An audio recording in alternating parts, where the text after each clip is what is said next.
I've always had unusually high emotional intelligence. When I was little, a rich woman took a liking to my dad. I understood immediately and brought my young, handsome uncle over. Girl, my dad's prime is long gone. My uncle is hotter. When a coworker lost a project to me and cried like the world was ending, I understood immediately and introduced her to two interns on our team who were both 6'2" and 18. Ms. Parker, you let me win this time. I'm not an ungrateful woman. These two cute boys are yours to get to know. Thanks to this emotional intelligence, I moved through my social circles like a fish in water. Until one day, I transmigrated into an angst romance novel as the substitute heroine nobody even wanted. The White Moonlight hated the original heroine for stealing the male lead. For the male lead, she framed and tortured the heroine again and again, until the heroine died miserably on the street. Looking at the male lead in front of me, his face cold as he warned me to treat his White Moonlight well from now on, I nodded. Then I enthusiastically revealed the two male models standing behind me. Sweetheart, it's our first meeting, and I didn't know what you liked. So I brought you two male models as a little gift. As the saying goes, you don't slap a smiling face. Grace Whitfield's icy expression twitched, as if she had been shocked speechless. I pressed my advantage and bent slightly, grabbing her hand with both of mine. Sweetie, you've been hanging from one tree too long. You don't know how handsome, obedient, enthusiastic, and most importantly, clean the younger boys are these days. That sentence seemed to carry an extra meaning. I paused. Of course, I'm not saying Mr. Ford isn't clean. I patted Grace's hand. Sweetie, life is only a few tens of thousands of days. Women need to be good to themselves. Isn't it a shame to waste your youth on an overcooked old vegetable? I turned to the two men. Boys, hurry and introduce yourselves to Miss Whitfield. The two male models, both broad-shouldered, narrow-waisted, handsome, and perfectly built, hurried to Grace's side and greeted her in voices that were shy yet gentle. Grace instinctively backed up 2 steps, her face burning red. This isn't appropriate, is it? Seeing this, Malcolm Ford roared at me in disbelief. Ivy Lane, what are you doing? I told you to treat Grace well, and this is how you treat her. I was confused. I scratched my head hesitantly. What? Am I not treating her well enough? I still have the agency's number. Should I call a few more? You, Ivy Lane, well done. Malcolm angrily dragged Grace out from between the two male models and turned to leave with her. You stay here and reflect on yourself. I had no idea what I was supposed to reflect on. Was I wrong to save myself as an angst novel heroine? My dear vicious supporting female lead framed me again and again for this male lead, making me donate blood, kneel as punishment, and get locked in a freezer. When you got to the root of it, she did all that because of Malcolm Ford, this crooked little tree. Was I wrong to tell her the world was vast? After all, 3-legged frogs are hard to find, but men with 2 legs are everywhere. With Grace's family background, she could absolutely choose a partner who was more handsome, younger, and emotionally stable. Just like every romance novel plot, Malcolm left me where I stood and took Grace to a luxury store, then to a romantic dinner for 2. As I packed my luggage, I happened to see a private message from Grace. You really are sinister. Malcolm told me everything. Those men were part of your plan to make me leave him. You found so many male models to tempt me and make Malcolm think I'm a fickle woman. But I'm telling you now, I will always be his White Moonlight. The person he loves most will always be me. You have no right to compete with me. The corner of my mouth twitched. At that moment, the sound of the front door opening came from downstairs. Malcolm walked in cold-faced and ordered me to make him hangover soup. My fingers flew across my phone screen. Sweetie, that isn't love. If he really loved you, why would he find me as a substitute? From here to Europe is only a 7-hour flight. You were studying abroad, not leaving the biosphere. Did he really need a substitute? To put it another way, even if you had left the biosphere, if he had even a shred of decency, he wouldn't have found a substitute like me within a month. Sweetie, you're too innocent. You don't understand. He just wants to have 2 women at once. The substitute thing is his excuse. If you don't believe me, go find a substitute too. See how he reacts.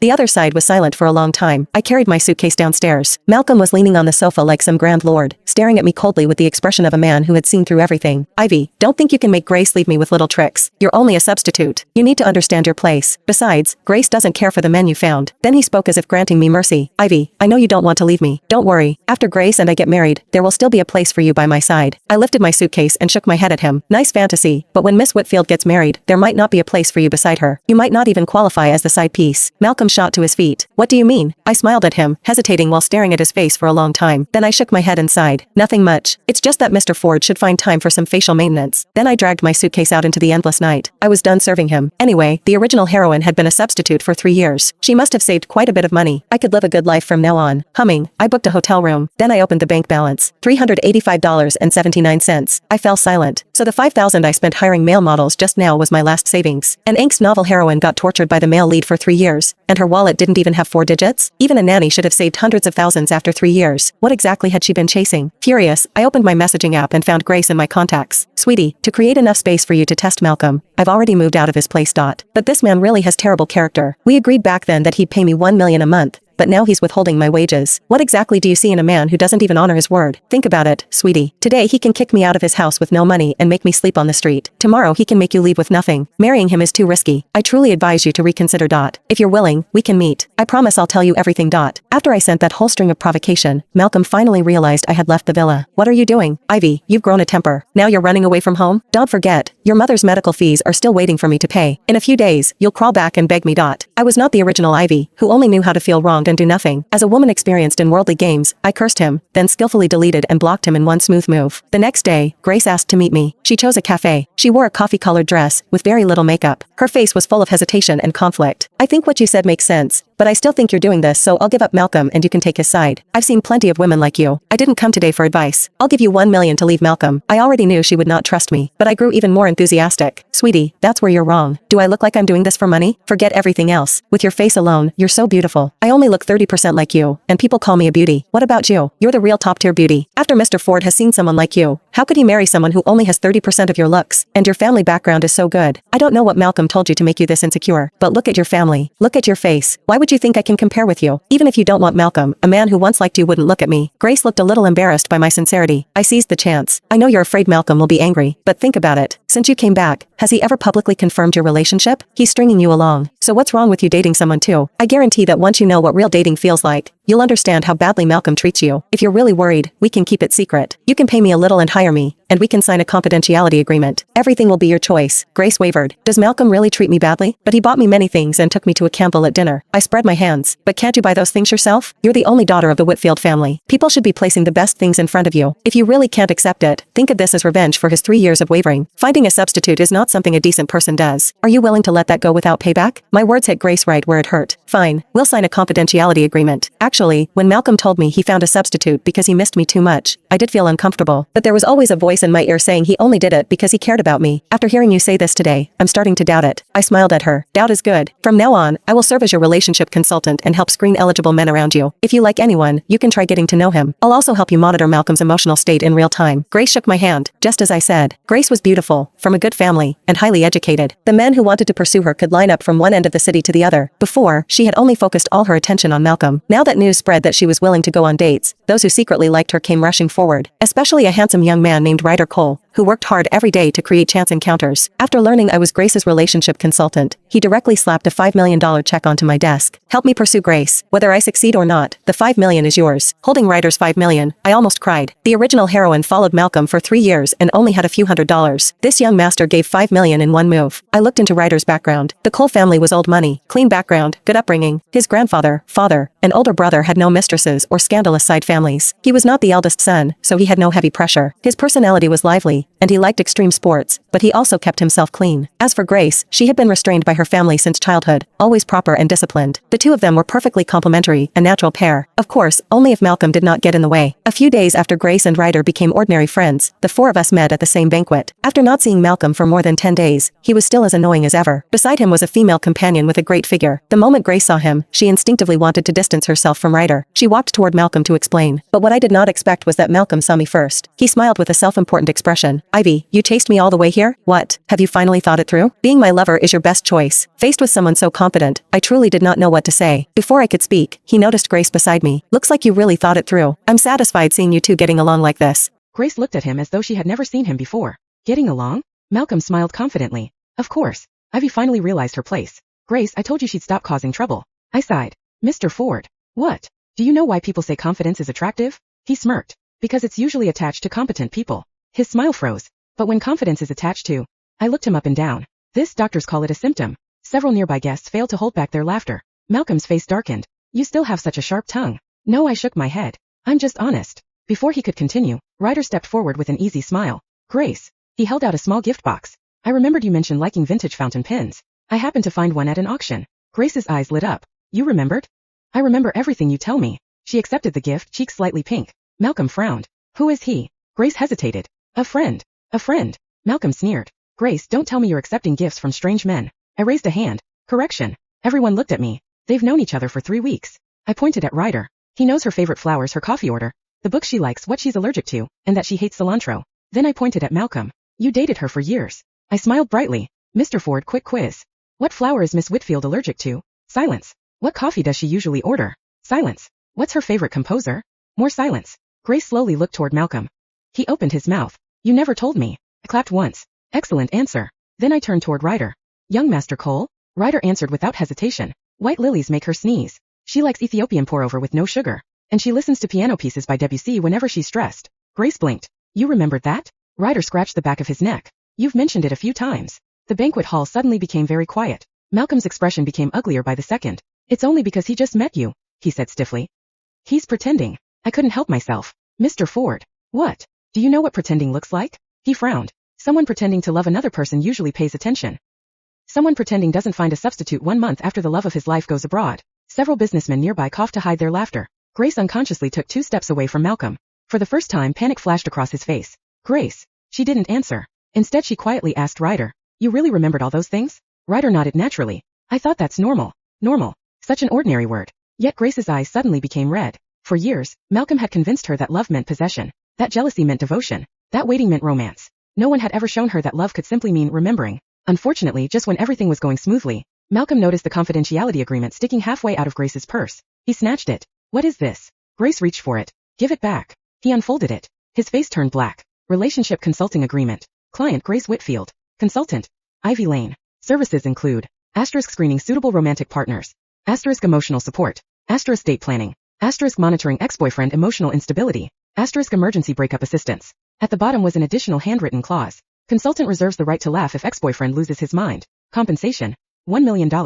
Malcolm looked at me in disbelief. "You're charging her to help her date other men?" I nodded proudly. "Premium service. You.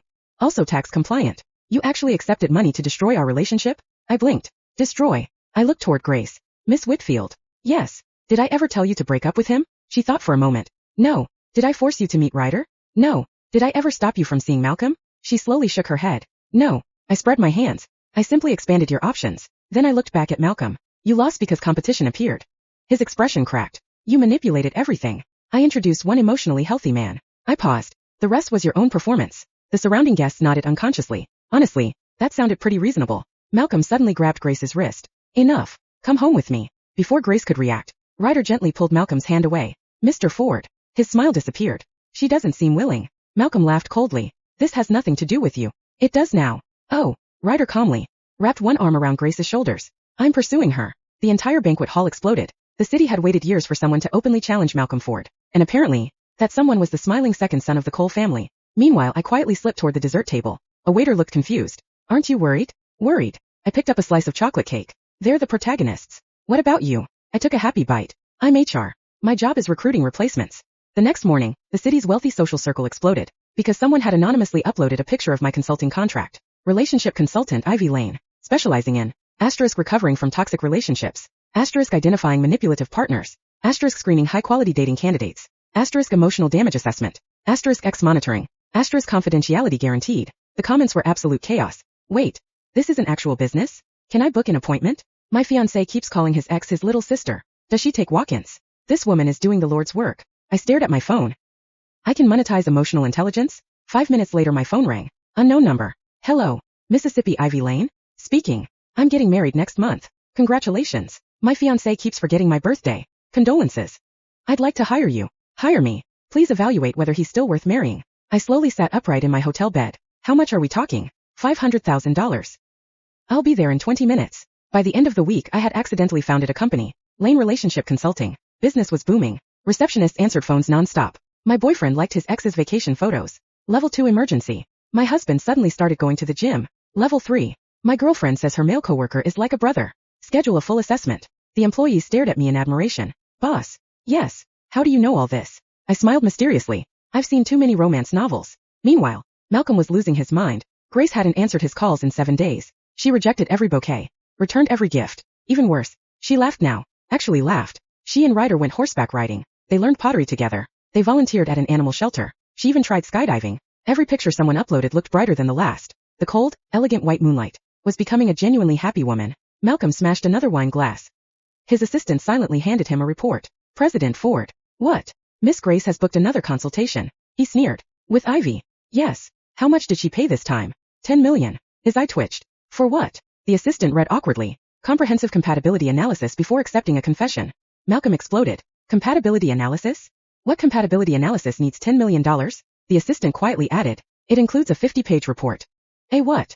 "Charts, graphs, and psychological evaluations." Malcolm stared blankly. When did Ivy become professional? At that exact moment, I was in my office wearing gold-rimmed glasses. I pointed at a projector. "Everyone, please observe slide 27. Grace blinked. "There are 27 slides?" "There are 53. Ryder swallowed nervously. I clicked the remote. A radar chart appeared. Communication. 98%. Respect. 99%. Shared values. 96%. Conflict resolution, 97%. Then another chart appeared. Now for comparison, a giant red graph labeled, Malcolm Ford, communication, 32, respect, 24, emotional availability, -6. Ryder raised his hand. Can scores go below 0? They can if someone actively creates emotional debt. Grace burst into laughter. It was loud, bright, completely unrestrained. She laughed so hard tears formed in her eyes. For several seconds she couldn't stop. Then she suddenly covered her mouth. I haven't laughed like this in years. The room fell quiet. Even I softened. Exactly. I closed the projector. Miss Whitfield. Yes. You were never difficult to love. You were simply loved by someone who only knew how to receive. Grace lowered her head. A tear slid down her cheek. Across from her, Ryder silently handed her a handkerchief. He didn't interrupt. He didn't speak over her. He just waited. I watched the two of them and nodded in satisfaction. Now that was emotional intelligence. Just then my assistant burst through the office door. Boss, what happened? She looked both horrified and excited. Malcolm Ford is downstairs. He says. She struggled not to laugh. He wants to hire you. The entire office went silent. Then every employee slowly turned to look at me. I nearly dropped my coffee. He's what? For a full 10 seconds nobody spoke. Then my assistant nodded vigorously. He paid the consultation deposit. How much? 10 million. He said if that wasn't enough, he'd double it. The conference room fell into absolute silence. One of my employees whispered, Boss, that's a lot of money. I rubbed my temples. I know. Another employee cautiously raised a hand. Can emotionally unavailable people be refunded? Downstairs, Malcolm Ford sat in the reception area. He looked like he hadn't slept for days. His expensive suit was perfectly tailored as always. But his eyes, they were bloodshot. The receptionist politely smiled. Mr. Ford, Mississippi Lane will see you now. He strode into my office. The moment he sat down, he threw a black card onto my desk. I want Grace back. I pushed the card back toward him. That's not a request. He frowned. What? That's an objective. I folded my hands. What exactly do you want me to do? Make her fall in love with me again.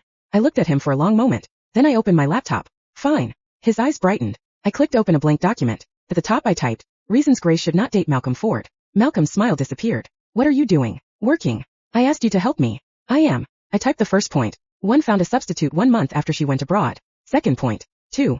Never publicly acknowledged the relationship. Third. 3. Attempted to keep both women. Fourth. 4. Believed money solved emotional problems. Fifth. 5. Does not know her allergies. 6. Does not know her favorite coffee. 7th. 7. Thinks jealousy equals love. By the time I reached number 15, Malcolm's face had turned completely black. Enough. I looked up. I'm only halfway. There are more. Oh. I scrolled. There are 52. He stared at the screen in disbelief. I've really done all that? I nodded sympathetically. Actually, I left out the freezer incident. His pupils shrank. You remembered that? Of course. He lowered his head. For the first time since I'd met him, he looked genuinely shaken. After several minutes he spoke quietly. When did I become such a terrible person? I answered honestly. I don't think you became one. You always were. The difference is that before, everyone around you adjusted themselves to fit your worldview. No one ever told you no. No one made you face consequences. So you mistook privilege for correctness. He sat there without speaking. For a long time. Finally he asked, Can I change? I considered him carefully. Then nodded. Yes. Hope flashed across his face. But, his expression stiffened. Changing isn't a strategy to get Grace back. It's something you do because it's the right thing. If your motivation is still how do I make Grace love me? Then you haven't changed. You've simply found a more sophisticated manipulation. Silence. You may become a better man. You may even deserve happiness someday. But that doesn't mean Grace owes you another chance. Every word landed like a hammer. Eventually, Malcolm let out a long breath. I understand. He stood up. So, your consultation is over? I smiled professionally. Not yet. I printed a packet nearly 200 pages thick. He looked horrified. What is that? Homework. Homework. I slid it across the desk. Emotional Intelligence Remedial Course. Volume 1. He flipped it open. Chapter 1. Listening without waiting for your turn to speak. Chapter 2. Apologizing without saying but. Chapter 3. How to recognize that other people are human beings. He looked at me in utter disbelief. There are 6 volumes? There will be 8 after the revised edition.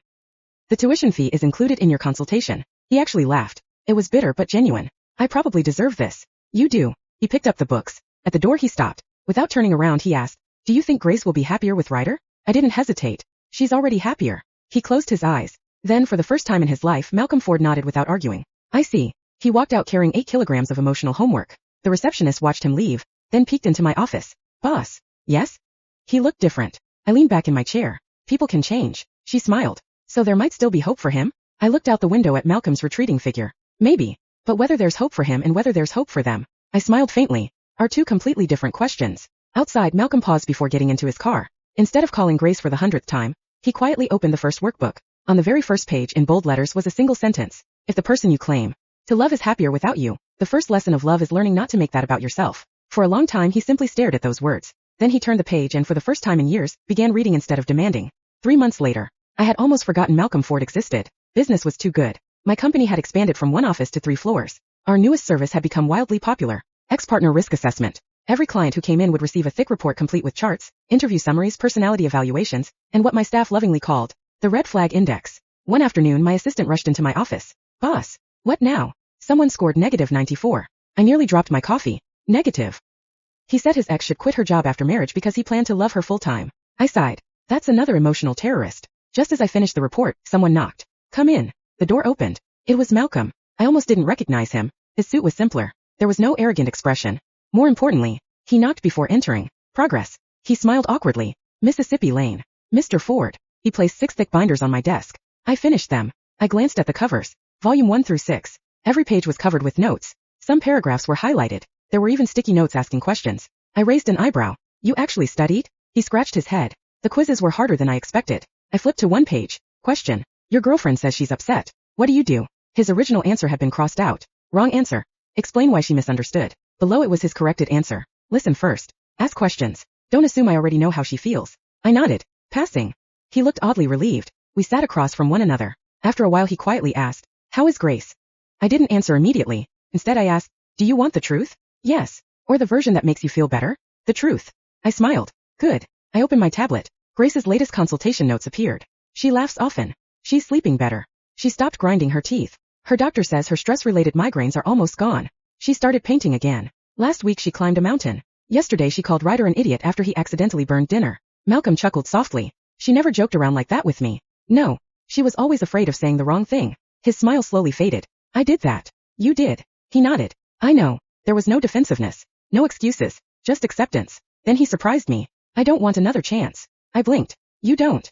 He smiled bitterly. I wanted one. Very badly. But, he looked out the window. If I really understand what you've been trying to teach me, then wanting it doesn't mean I deserve it. If she's happier now, I shouldn't be the reason she becomes unhappy again. For several seconds I simply stared at him. Then, I smiled. Not because I wanted Grace to go back. Not because I'd suddenly forgiven him, but because he had finally answered the first question in Volume 1 correctly. Just then my phone rang. Grace. I answered. Sweetie. Her cheerful voice came through immediately. Ivy. Ryder's making dessert tonight. Oh. He insists he's improved. In the background I heard Ryder shouting. I heard that. Grace laughed so hard she almost couldn't speak. You have to come taste it. I grinned. Only if you promise not to poison me. No promises. We chatted for another minute before hanging up. Across the desk Malcolm quietly smiled. She sounds happy. Yeah. I nodded. She is. He stood. I won't bother her again. As he reached the door I called after him. Mr. Ford. He turned. You finally graduated from being the problem. He laughed. That's a strange compliment. It's the best one you've earned. He inclined his head in thanks and left without asking where Grace lived, what she was doing, or whether Ryder had proposed. He simply left. I watched him disappear down the hallway. My assistant peeked into the office. So, is he cured? I snorted. People aren't colds. It takes a lifetime. But, I looked toward the elevator where Malcolm had vanished. For the first time I think he'll spend that lifetime becoming someone better, instead of trying to convince everyone else they were wrong. My assistant nodded thoughtfully. Then her phone rang. She answered. Lane Relationship Consulting. A pause. What? Another pause. She slowly covered the receiver and looked at me. Boss. What now? The chairman of the National Association of Matchmakers wants to hire you. For dating advice? She shook her head. No. He says they've unanimously voted to make you their honorary president. I blinked. There's an association? There is now, my assistant said weakly. They fast-tracked the vote. I stared at her. People can just create an association overnight? She shrugged. Apparently wealthy people with too much free time can. 2 days later curiosity got the better of me. I attended. The National Association of Matchmakers had rented out the ballroom of a 5-star hotel. A massive banner hung over the stage. First National Emotional Intelligence Summit. Below that, in slightly smaller letters, Guest of Honor Mississippi Ivy Lane. I covered my face. They're taking this way too seriously. My assistant whispered. Boss, don't look now. Why? They're wearing badges. I looked. Every attendee had a little gold badge. Some read Senior Matchmaker. Others read Relationship Analyst. One elderly woman proudly wore a badge that said, Professional Mother-in-Law Negotiator. I suddenly felt underqualified. The chairman, a white-haired gentleman in his 70s, warmly shook my hand. Mississippi Lane. It is an honor. The honor is mutual? He beamed. Your methods have reduced 3 broken engagements, prevented 7 disastrous marriages, and reunited 2 estranged families. I blinked. I did. Your consultation reports have become required reading in our organization. They have. He nodded proudly. We especially admire your red flag index. I was joking when I invented it. We were not. Just then, a young woman burst into the ballroom in tears. Help. Everyone turned. My parents are making me marry someone I don't love. The room immediately fell silent. The chairman looked at me expectantly. So, me. You are our honorary president. I've been honorary president for 12 minutes.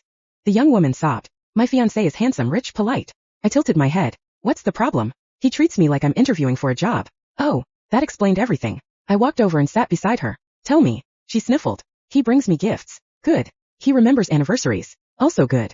He opens doors. Still good. She hesitated. But every conversation feels like he's reading from a manual.